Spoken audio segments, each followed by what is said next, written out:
ka këmbgulur 2 herë, i kam thënë nuk bëhet, është e paligjshme, nuk është në interes të Shqipërisë. Ka tentuar të japi tokën e ambasadës tonë. Bëjmë të mundur një marrëveshje që i hap rrugën pastaj kontratës me një ndër ekscelencat botërore në fushën e industrisë së mbrojtjes.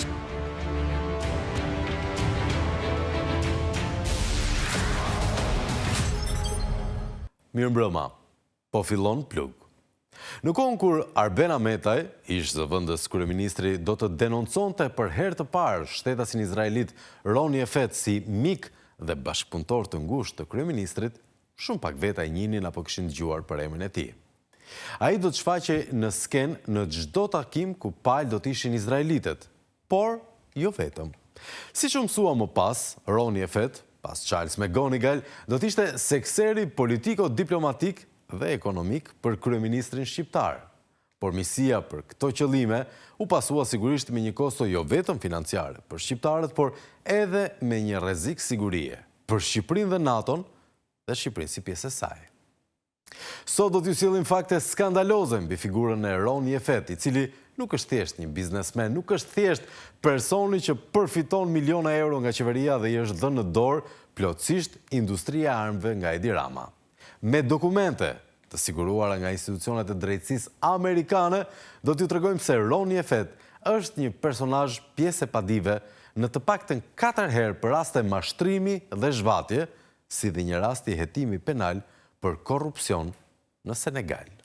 Më e rëndë bëhet situata pasi për të realizuar këto mashtrime miliona euro ndaj biznesmenëve amerikan, por edhe institucioneve ndërkombëtare, rol në mashtrim ka pasur edhe kryeministri shqiptar Edi Rama, që jo vetëm i ka vënë në dispozicion imazhin dhe aksesin në Shqipëri Roni Efet, por ka asistuar në takime mashtruese për t'u treguar viktimave të Roni Efetit se ky është një personazh i rëndësishëm pranë qeverisë shqiptare. Para se të transmetojmë këto dokumenta që fusin Shqipërinë në skandale ndërkombëtare, do t'ju sjellim edhe një herë në vëmendje se kush është Roni Efet dhe milionat që ai ka përfituar nga taksapaguesi shqiptar falmarrjes me VKM të prodhimit dhe tregtimit të armëve nga Shqipëria dhe për Shqipërinë.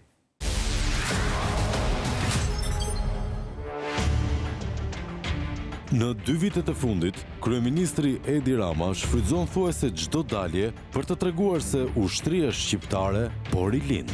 E madje, siç dikur me satelitet Albania 1 dhe Albania 2, këtë herë mori përsipër të deklaronte se tashmë flamurin shqiptar do e kishin edhe dronët e prodhuar fal këtyre marrëveshjeve sekrete. Në samitin e NATO-s, që është niveli më i lartë i sigurisë në botë, do ta mbrojmë territorin e Tiranës me dronët e prodhimit shqiptar. Ne Do e lëm Trumpin sigurisht dronëve tonë. Po. merri më mirë amerikanë, se do na fliqesh. Ti të shënu me ke. Ma e mund, tani falë, ne jemi budallej këtu, që parat e buxhetit t'i përdorim thjesht dhe vetëm për të blerë. Ndërkohë që me ato para, ne sigurisht do blejmë çfarë nuk e prodhojmë dot, se ne nuk prodhojmë dot helikopter. Por ne makinat e ushtrisë do i prodhojmë vetë. Do t'i prodhojmë vetë.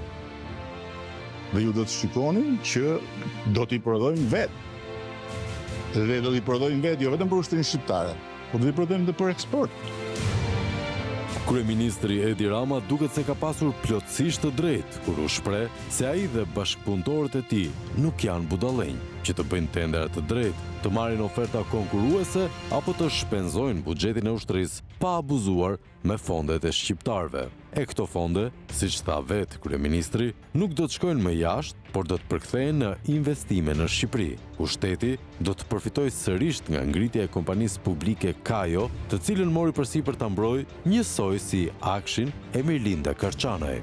Ndërkohë, ju dëgjoni që është krijuar një kompani Kajo për të kanalizuar paratë e drogës dhe për t'i hapur rrugë kontrabandës armëve.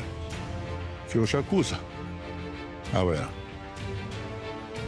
Që nuk është kompani private, nuk është një kompani pas cilës fshihet ndonjë person privat.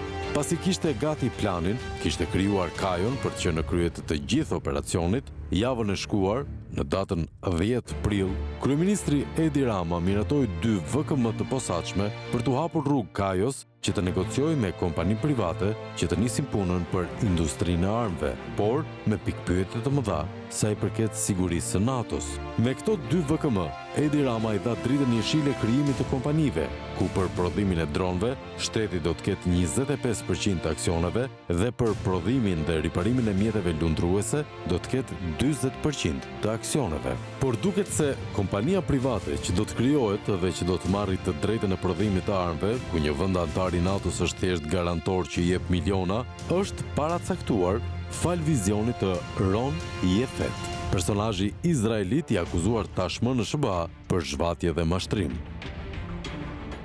Nga investigimi i emisionit Plug rezultoi se në datën 4 gusht 2025, vetëm 20 ditë pas hyrjes në fuqi të VKM-s së parë, themelohet shoqëria Timac Defense. Pra, sipas përcaktimeve ligjore, brenda 20 ditëve janë kryer procedurat e mëposhtme. Hyn në fuqi VKM që krijon kuadrin ligjor për krijimin e një shoqërie të tillë, merret vendimi nga Asambleja e Kajos për të krijuar një shoqëri të tillë, hapet dhe mbyllet procedura konkurruese nga Kajo, ose nëse ka pasur ofertë nga subjekte private, autorizohet ardhi veliu për ngritjen e grupit të negocimit, negociohet dhe përmbyllen me sukses, si dhe firmoset marrëveshje bashkëpunimi. Pra shihet qartë se kjo VKM ishte thjesht hapja e rrugës për një pazar të përcaktuar më parë, dhe kjo kuptohet kur analizojmë shoqërinë Timac.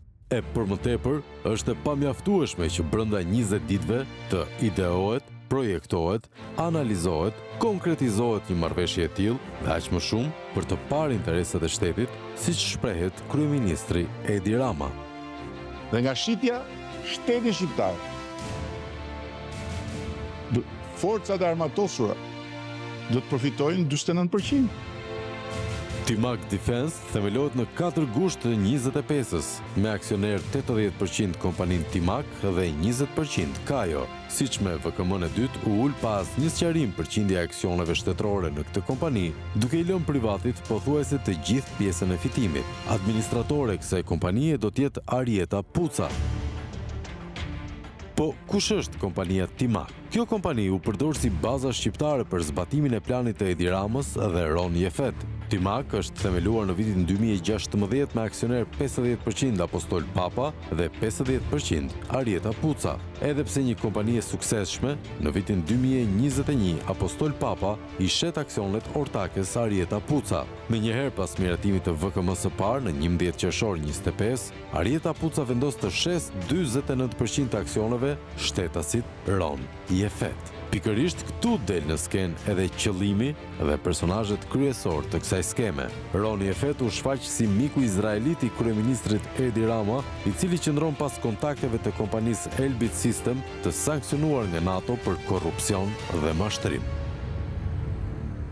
Sipas kontratës së datës 19 qershor 25, Ron Yefet blen 49% të aksioneve të shoqërisë Timac për vlerën qesharake të 490 euro, edhe pse vetë Arieta Puca i kishte bler nga ortaku në vlerën 1000 euro. Kujtojmë se Timac është një kompani e konsoliduar dhe vetëm fitimi i vitit 24 ishte 1.3 milion euro. Të dhënat e kompanisë Timac ngren edhe më shumë dyshime për një skemë mashtruese, me qëllim të vetëm përfitimin e parave të shqiptarëve dhe marrjen në dorë të industrisë së armëve, ku si kapital për të realizuar kanë vetëm ambicien dhe miqësinë me kryeministrin Edi Rama. Nga analizimi të dhënave rezulton se kompania Timac jo që nuk ka punësuar qindra punonjës, siç deklaronte publikisht Edi Rama, por sipas bilanceve të saj, ka vetëm një punonjës të deklaruar dhe të ardhurat e saj ndër vite janë nga institucionet shtetërore dhe buxheti i taksapaguesve shqiptar. Në vitin 2016, kur edhe u themelua kompania Timac, nuk deklaron të ardhura, ndërsa në vitin 2017 deklaron 100.000 euro faturim dhe 30.000 euro fitim. Numri punojnësve rezulton të jetë vetëm 1. Vlera e pajisjeve që ka kjo kompani është 9.000 euro, që do të thotë se Timak thjesht ka importuar ose bler mjete nga subjekte të tjerë, pasi nuk ka as pajisje, as punonjës dhe as kapital për këto prodhime. Po në bilanc shprehet se kompania ka 70.000 euro detyrime ndaj ortakëve. Në vitin 2018 kjo kompani 10 fishon shitjet pasi tashmë janë në vlerën 1 milion euro dhe fitim 300.000 euro. Numri i punonjësve është 3. Pra ende flasim për një kompani që blen dhe shet mjete dhe nuk prodhon mjete. Në vitin 2019 faturimi është 620.000 euro dhe fitimi 280.000. Në bilancin e vitit 2020 përfitojmë të dhëna interesante pasi deklarohen 700.000 euro të ardhurat të parëktuara nga klientë të ndryshëm, ku kryesisht janë ente shtetërore. Të ardhurat për vitin 2020, edhe pse vit pandemik, janë 1.4 milion euro dhe fitimi është 80.000 euro. Në vitin 21, pas largimit të ortakut Apostol Papa, bie edhe faturimi në vlerën 200.000 euro dhe fitimi në vlerën 10.000 euro. Në vitin 22, të ardhurat janë në vlerën 630.000 euro dhe fitim 30.000 euro. Gjatë këtij viti, shpenzimet për paga janë shumë të ulta, që tregojnë se ka pasur vetëm 1 punonjës. Në vitin 23, faturimi shkon në vlerën 2.8 milion euro dhe fitimi 320.000 euro. Një rritje galopante, edhe pse vazhdon të ketë 1 punonjës, që tregon se këto mjete ose importohen dhe nuk prodhohen, ose importohen dhe modifikohen këtu me punonjës të padeklaruar nga shoqëria Timak. Pra duket qartë që edhe para ndërtimit të skemës me Kajo nga kryeministri Rama, Timak fitimet i kishte nga fondet shtetërore, e për më tepër pa pasur mundësinë e prodhimit të mjeteve të sigurisë, pasi nuk ka as punonjës dhe as njohurinë e duhur. Ndërkohë, në datën 23 korrik të vitit 25, në qendrën kombëtare të biznesit, depozitohet statuti i ri i kompanisë, ku ndryshon dhe objekti i aktivitetit për të përshtatur me marrëveshjen që do të firmosten me Kajo.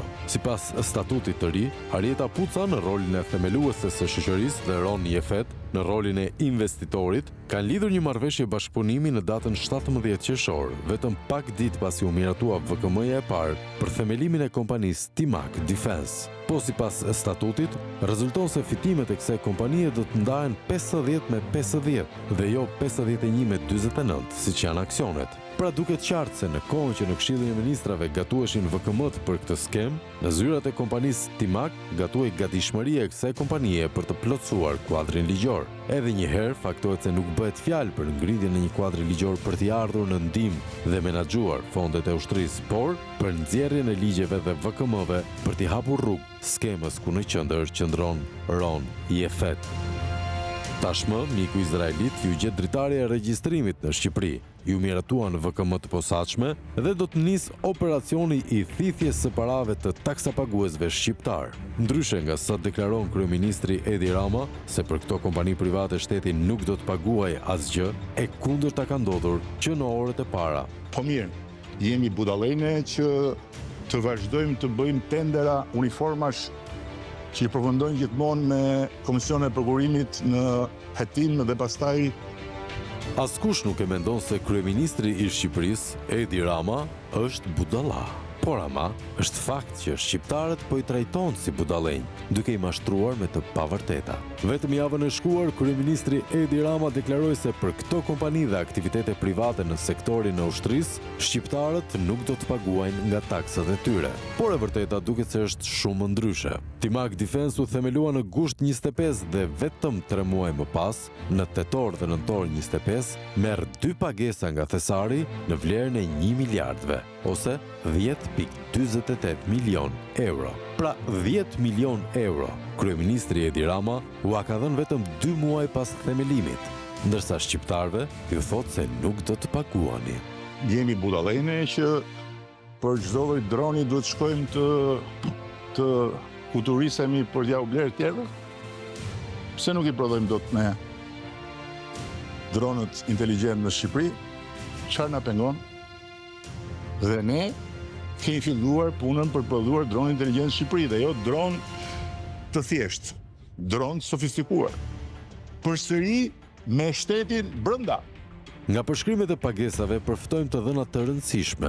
Në datën 29 tetor 25, reparti ushtarak 3001 bën pagesën e parë mbi 6 milion euro me përshkrimin: ndërtimi i sistemit anti-dron, ligji 36/20 VKM 400 datë 16/7/25. Sipas këtij përshkrimi kuptohet se kontrata e parë me Timak Defense është lidhur në 10 tetor 25. Për të financuar këtë kontratë dhe për të kaluar fondin e parë 6 milion euro mikut të tij, 2 ditë para kontratës, Edi Rama ndryshoi edhe buxhetin e shtetit nëpërmjet aktit normativ numër 10, datë 8 tetor 2025. Pra edhe një herë bie në sy se si e gjithë qeveria vihet në rresht dhe merr vendime për interesat të miqve të kryeministrit, ku buxheti i shtetit ndryshohet me qëllim financimin e aktivitetit të RON IFET. Në 3 nëntor kryet pagesa e dytë, 6.4 milion euro nga reparti 4300 me këtë përshkrim.